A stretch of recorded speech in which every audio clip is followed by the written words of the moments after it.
옆에 계신 성도분들과 함께 인사 나누겠습니다. 잘 오셨습니다. 반대쪽 보고 인사하겠습니다. 은혜 받고 돌아갑시다. 제가 항상 충청도 개그를 준비하잖아요. 아직 시작도 안 했습니다. 근데 오늘은 안 할 겁니다. 예측 불가능한 남자로 기억되고 싶습니다. 우리나라에는 말과 관련된 속담이 여러 개 있습니다. 예를 들어서 발 없는 말이 천리 간다. 또 낱말은 새가 듣고 반말은 쥐가 듣는다. 또 말 한마디로 천냥빛. 초등학교 어디 나오셨어요? 네. 그렇게까지 말씀 안 하셔도 될 것 같습니다.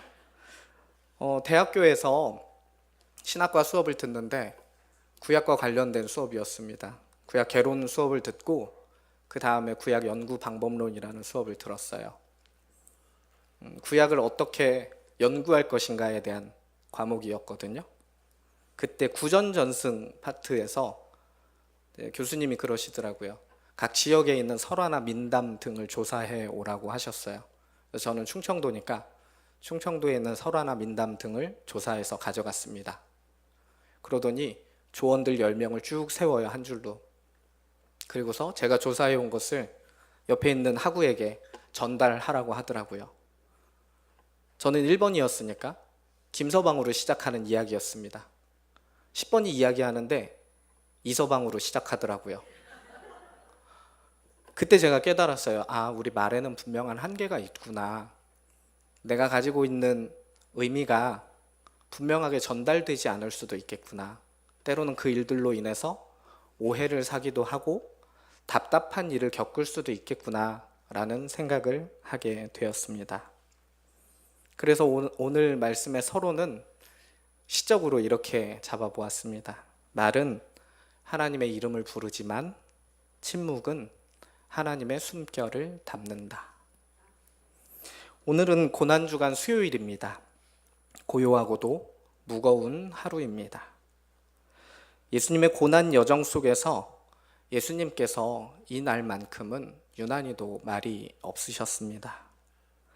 여러 장면이 이 날쯤에 교차됩니다. 예수님은 새끼나귀를 타고 호산나 다윗의 자손이여 찬송하리로다 하는 환호 속에 예루살렘 성에 입성하셨고, 유대 지도자들의 반발은 더욱 거세졌으며 유다는 예수님을 팔 마음을 굳혔습니다. 그러나 이 모든 사건들이 몰려드는 가운데 정작 예수님은 침묵하고 계셨습니다. 저는 이 장면이 굉장히 대비되게 느껴졌습니다. 지난 주일 담임 목사님께서도 말씀하셨듯이 환호성을 지르는 축제와도 같은 현장에서 예수님은 우셨다고 말씀하셨죠. 그 역설적으로 대비되는 그 장면에서 예수님이 얼마나 혼자서 외로우셨을까, 또 슬프셨을까, 고독하셨을까 하는 감정을 생각해 보았습니다. 미국의 한 수도자는 이 장면에 대해서 이렇게 고백합니다. 말은 하나님의 이름을 부르지만 침묵은 하나님의 숨결을 담는다라고 말이죠. 예수님은 지금 자신의 존재를 말로 증명하려 하지 않으셨습니다. 고통을 굳이 설명하지 않으시고 자신을 보호하려 하지도 않으셨습니다. 예수님의 침묵은 포기나 무력함이 아니었습니다. 예수님의 침묵은 하나님의 숨결을 품은 거룩한 기다림이며 순종의 고백이었습니다. 이 침묵은 고통의 무게를 담고 있습니다. 불의와 배신, 오해와 음모가 예수님의 주변을 가득 메우고 있었지만 그 속에서 주님은 단 한마디도 변명하지 않으십니다. 나는 억울합니다 라는 말조차 하지 않으셨습니다. 예수님의 침묵은 겁먹음에서 비롯된 침묵이 아니라 사랑하기에 감내해야만 하는 침묵이었습니다. 우리는 종종 우리가 가지고 있는 믿음을 말로 증명하려고 합니다. 찬양하고 고백하고 증명하고 기도합니다. 그러나 미국의 한 수도사의 말처럼 진짜 하나님의 숨결은 말보다 깊은 곳에서, 침묵의 자리에서 울려 퍼집니다. 제가 전도사 시절에 있었던 일입니다. 저는 경남노회 진주제일교회라는 곳에서 목사 안수를 받았습니다. 경남노회에서는 그때 당시에 3명의 신학생이 있었고 목사 고시에 합격한 목사 수련생은 제가 유일했습니다. 그런데 담임 목사님께서 더 좋은 교회로 청빙되셔서 가셨습니다. 8개월 동안 담임 목사님 없이 전도사였던 제가 혼자 교회를 목양해야만 했습니다. 저는 싫었습니다. 제가 그렇게 책임을 질 만한 위치에 있다고 생각하지도 않았고 성숙한 사람이라고 느껴지지도 않았기 때문입니다. 한 목사님을 청빙하려고 했던 과정 중에 공동회가 부결되는 일이 있었습니다. 저는 그 목사님이 오시기만 하면 목사 안수도 받을 수 있고 축도도 할 수 있는 목사가 되는데 너무너무 속이 상했습니다. 더 속이 상했었던 것은 서울에서 이런 소문이 돌았다는 소식을 들었을 때입니다. 최신건 전도사가 젊은 집사들 선동해서 공동회에 부결시켰대. 그 목사님이 오시면 저는 목사 안수를 받을 수 있는 상황이었어요. 설교도 일주일에 15개씩 할 필요가 없었어요. 새벽 설교도 일주일에 한 편만 하면 됐어요. 교육부서 행정 일만 맡아서 하면 됐습니다. 성도들 중에 누가 제일 좋았을까요? 담임 목사님 청빙되면, 질문이 너무 어려웠죠. 제가 제일 좋았었을 겁니다. 그런데 그런 소문이 도는 거예요. 너무너무 억울했습니다. 제가 그러지 않았어요. 항변하고 싶었습니다. 그런데 그 항변을 해야 할 대상이 없는 거예요. 소문이니까 어디다가 얘기를 하겠어요. 그래서 8개월 동안 새벽에 말씀 전하고 이렇게 시골은 이 단에서 무릎 꿇고 기도하거든요. 8개월은 이 십자가 보고 기도했습니다. 근데 기도가 안 나와요. 너무 속상하고 힘들고 억울해서 십자가만 보면 막 눈물이 줄줄줄 나옵니다. 지금도 살짝 나올 것 같은데 참고 있는 중이거든요. 그렇습니다. 예수님의 침묵은 아무 말 하지 않음이 아닙니다. 예수님의 침묵은 모든 것을 하나님께 맡긴다는 가장 강한 표현이었습니다. 겟세마네에서의 기도 후 예수님은 하나님, 이 잔을 내게서 거두어 주옵소서, 더 이상 발버둥 치는 기도를 하지 않으셨습니다. 유다의 발걸음이 가까워질수록, 제자들이 혼란에 빠질수록 예수님은 침묵 가운데 십자가를 향해 믿음의 걸음을 한 걸음씩 나아가셨습니다. 침묵의 날, 오늘은 종려주일의 환호성과도 다르고 성금요일의 절규와도 다릅니다. 고난주간 수요일은 침묵의 날입니다. 그리고 그 침묵 속에서 우리는 예수님의 가장 큰 사랑과 가장 큰 순종을 가장 깊이 마주하는 날이 될 것입니다.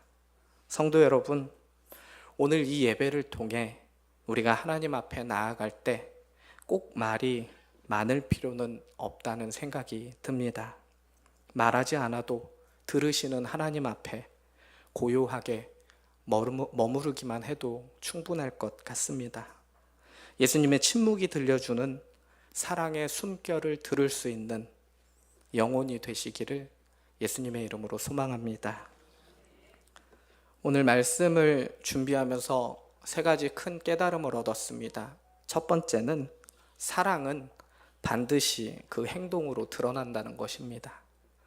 마태복음 26장에서 이름도 없는 한 여인이 향유를 들고 예수님 앞에 나왔습니다.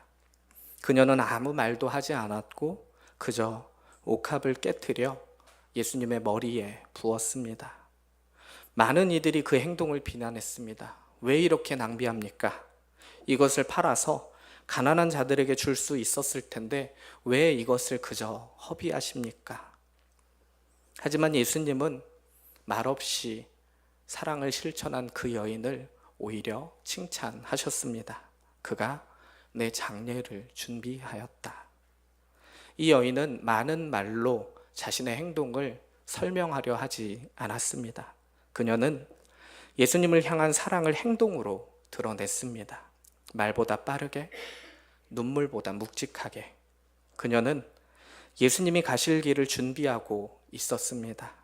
다른 이들은 아직도 예수님의 죽음이 어떤 의미인지 온전히 이해하지 못했지만 이 여인은 말없는 사랑으로 예수님의 장례를 예비했습니다.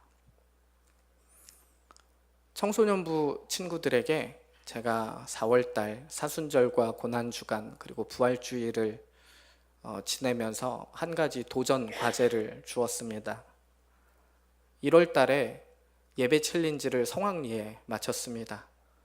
금요응답의 밤에 참여한 친구들에게 기쁜 일이 있을 거야 라고 얘기했더니 11명의 친구가 주일 예배뿐만 아니라 금요응답의 밤까지 함께 참여해서 은혜를 나누는 귀한 시간을 가졌었는데요.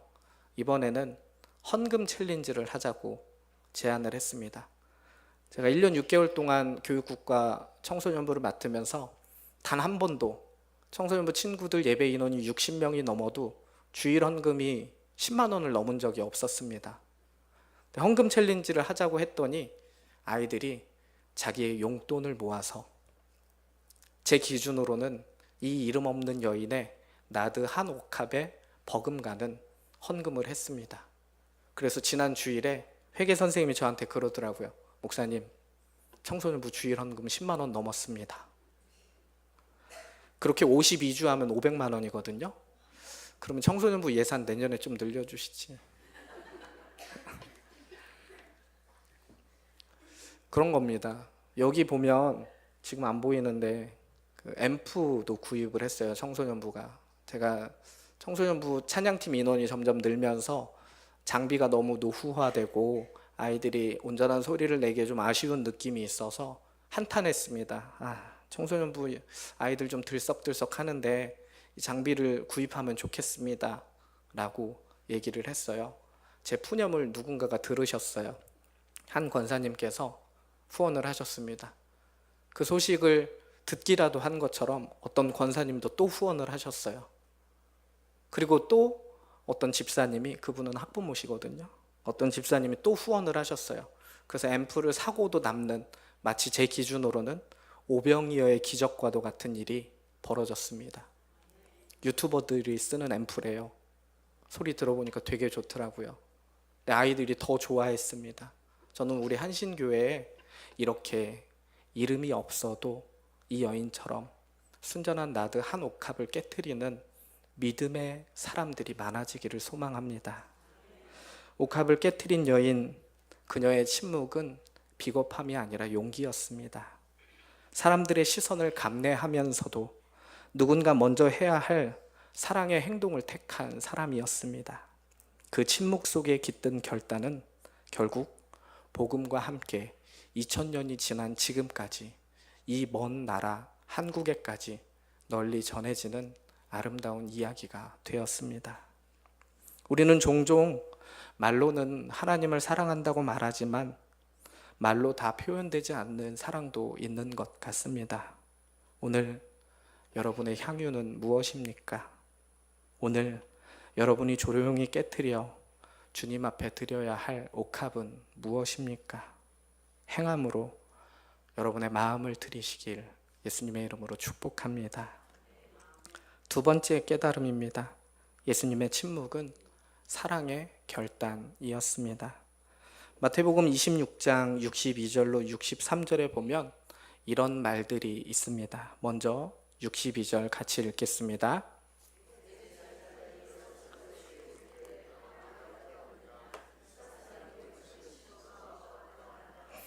63절 같이 읽겠습니다.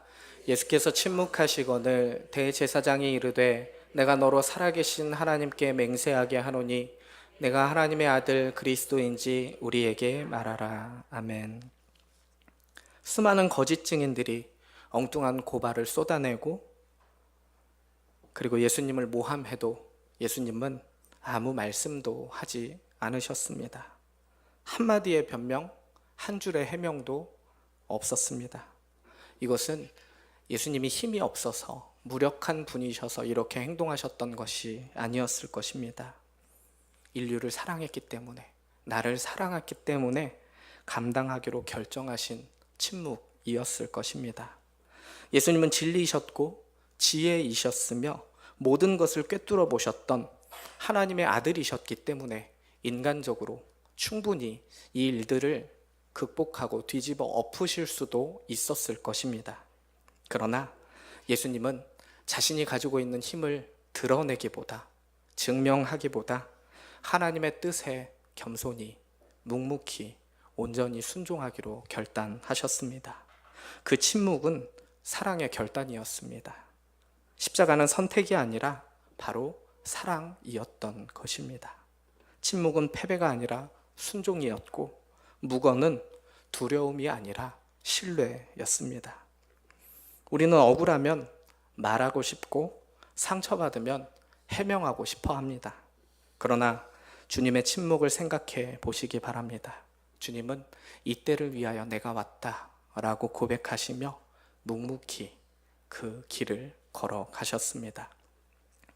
오늘 하루만이라도 내게 억울한 일이 닥쳐온다 할지라도, 때로 내 선한 마음에 나왔던 말과 행동이 타인에게 오해를 불러일으킨다 할지라도 나의 말 없음을 통해 주님의 뜻이 온전히 드러나기를, 내 침묵이 믿음의 증거가 되기를 예수님의 이름으로 소망합니다. 세 번째는 침묵 속에서 사랑은 가장 깊어집니다. 언어학자들이 연구한 결과가 있습니다.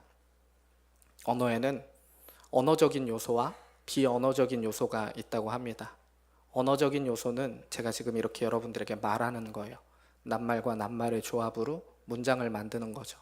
비언어적인 요소는 눈빛, 말투, 표정, 행동, 제스처 등을 포함한다고 합니다. 옆에 계신 분들은 한번 지그시 바라봐 주시기 바랍니다. 말하지 않아도 느껴지는 거예요. 나와 함께 신앙의 길을 가는 믿음의 동역자구나. 언어적 요소, 그러니까 낱말과 낱말로 이루어진 문장은 7%에 불과하다고 합니다. 반대로 비언어적 요소, 내 몸짓, 행동, 눈빛, 표정은 93%라고 합니다. 그러니까 우리가 누군가에게 의사소통을 할 때 어떤 표정과 말과 행동을 하느냐에 따라서 그 사람이 느끼는 감정은 우리가 상상하는 것과 전혀 달라질 수 있다는 것을 의미합니다. 내가 아무리 예쁜 말을 해도 이런 표정으로 말을 전달하면 그 사람은 그 말을 예쁘게 받아들일 수 없을 것입니다. 그런 의미에서 침묵 속에서 사랑이 가장 깊어집니다. 마태복음 27장, 예수님은 총독 빌라도 앞에 서 계셨습니다. 거짓 고소가 이어지고 수많은 비난이 날아드는 그 자리에서도 예수님은 끝까지 아무 말씀도 하지 않으셨습니다. 총독이 이상하게 여길 정도였습니다. 왜냐하면 보통 사람의 경우 재판정에 설 때, 그것이 특별히 자신의 죄를 판결하는 그 자리라면 억울함을 토로하기도 할 것이고, 항변하며 증거를 내밀어 나는 무죄요 라고 주장하기 마련이기 때문입니다. 그런데 27장 12절 말씀에 이렇게 기록되어 있습니다. 같이 한번 읽겠습니다. 대제사장들과 장로들에게 고발을 당하되 아무 대답도 아니하시는지라. 14절 말씀도 같이 읽겠습니다. 한마디도 대답하지 아니하시니 총독이 크게 놀라워하더라. 아멘. 이 침묵은 예수님이 자신을 잊고 오직 우리를 위해, 나를 위해 고통을 감내하신 깊은 사랑의 언어였습니다. 예수님은 지금도 말없이 우리를 품으시는 중입니다. 주님은 침묵을 통해 사람들의 시선보다 하나님의 뜻을 더 크게 받아들이셨습니다. 그래서 우리는 이렇게 고백할 수 있습니다. 주님은 침묵하심으로 가장 큰 사랑을 말씀하셨습니다. 우리 함께 고백해 볼까요? 주님은 침묵하심으로 가장 큰 사랑을 말씀하셨습니다. 오늘을 살아가는 우리의 삶에도 이런 침묵이 필요할 때가 있습니다. 분명한 설명보다 한 걸음 물러서 기다리는 일, 당장의 해명을 포기하고 오해를 기꺼이 감내하는 일, 말없이 기도하며 누군가의 곁을 지키는 일, 이런 침묵은 깊은 신뢰와 사랑이 머무는 자리일 것입니다. 예수님의 침묵은 세상의 언어로 설명할 수 없는 사랑의 표현이었습니다. 가장 조용했지만 역설적으로 가장 큰 외침이었고, 가장 무력해 보였지만 역설적으로 가장 강력한 능력이 되었습니다. 오늘 우리도 누군가에게 말이 아닌 행동하는 사랑이, 설명이 아닌 묵묵한 기다림이 필요한지도 모릅니다. 고난을 줄일 수는 없겠지만 그 고난을 함께하는 침묵의 기도는 위로가 되고 사랑으로 전해질 것입니다. 성도 여러분, 주님처럼 침묵 속에 사랑을 준비하는 믿음을 회복하시기를 바랍니다. 오늘 말씀의 결론을 짓습니다. 가장 조용한 순종이 가장 깊은 사랑을 이룹니다. 사랑하는 성도 여러분, 고난주간 수요일은 어떤 절정도, 기적도, 환호성도 없는 날이었습니다. 오늘은 주님의 걸음 속에서 가장 고요한 날이었습니다. 그러나 그 고요함 속에 하나님은 가장 위대한 구원의 준비를 이루고 계셨습니다. 침묵은 아무 일도 일어나지 않는 정적이 아니라 십자가를 향한 사랑의 응축이었습니다. 베다니의 한 여인은 말없이 옥합을 깨뜨렸고 예수님은 말없이 자신을 내어주셨습니다. 이 침묵은 외면이 아니라 집중이었습니다. 비난 속에서도, 억울한 고발 속에서도 예수님은 묵묵히 십자가의 길을 걸으셨습니다. 그 길의 끝은 십자가였고 그 십자가는 사랑의 완성이 되었습니다. 우리도 삶 속에서 예수님처럼 또 베다니의 한 여인처럼 침묵을 배울 필요가 있습니다. 침묵은 때때로 가장 깊은 기도가 될 수 있습니다. 침묵은 때때로 가장 강한 믿음의 고백이 될 수 있습니다. 설명하지 않고 사랑을 행동으로 실천하는 일, 말없이 기다려주는 일, 해명보다 기도를 택하는 일, 이 모든 것이 오늘 주님이 걸으신 침묵의 길 위에서 다시 살아나게 될 것입니다. 성도 여러분, 이번 고난주간만이라도 말보다 묵상으로, 주장보다 순종으로 침묵 속에 주님의 숨결을 들을 수 있는 시간이 되기를 바랍니다. 그리하여 우리도 말이 아닌 삶으로, 고요하지만 깊은 헌신으로 주님 앞에 내가 가지고 있는 가장 소중한 향유를 깨트릴 수 있는 믿음의 길을 걸어가시기를 예수님의 이름으로 축복합니다. 기도드리겠습니다. 하나님 아버지, 고난주간의 이 고요한 수요일, 우리의 마음도 잠시 멈추어 주님의 걸음을 따라 걷게 하시니 감사합니다. 주님은 말없이 걸으셨고 억울한 고발에도 침묵하셨으며 침묵 속에서 우리를 향한 가장 깊은 사랑을 준비하셨습니다. 그 침묵은 두려움이 아닌 신뢰였고 외면이 아닌 순종이었으며 회피가 아닌 구원을 위한 준비였습니다. 주님, 우리의 삶에도 침묵이 필요함을 고백합니다. 억울함 앞에서 감정을 쏟기보다 기도로 침묵하게 하시고 설명과 해명보다 더 깊은 사랑으로 묵묵히 기다릴 수 있게 하여 주옵소서. 베다니의 여인이 향유를 깨뜨렸던 것처럼 우리의 자존심과 고집, 뜻과 계획도 주님 앞에 조용히 내려놓게 하옵소서. 그리고 주님의 십자가를 따라 순종의 걸음을 걷는 주님의 제자가 되게 하옵소서. 말은 하나님의 이름을 부르지만 침묵은 하나님의 숨결을 담는다는 오늘 말씀을 마음 깊이 새기며 주님의 침묵 앞에 정직하게 반응하는 우리들이 되기를 원합니다. 이 고난주간이 고요하지만 가장 깊은 사랑을 배우는 시간이 되게 하시고 침묵 속에서 주님의 세미한 음성을 듣게 하시며 우리가 행동하는 삶으로 그리스도의 사랑에 응답하게 하여 주시옵소서. 예수 그리스도의 이름으로 기도드리옵나이다. 아멘.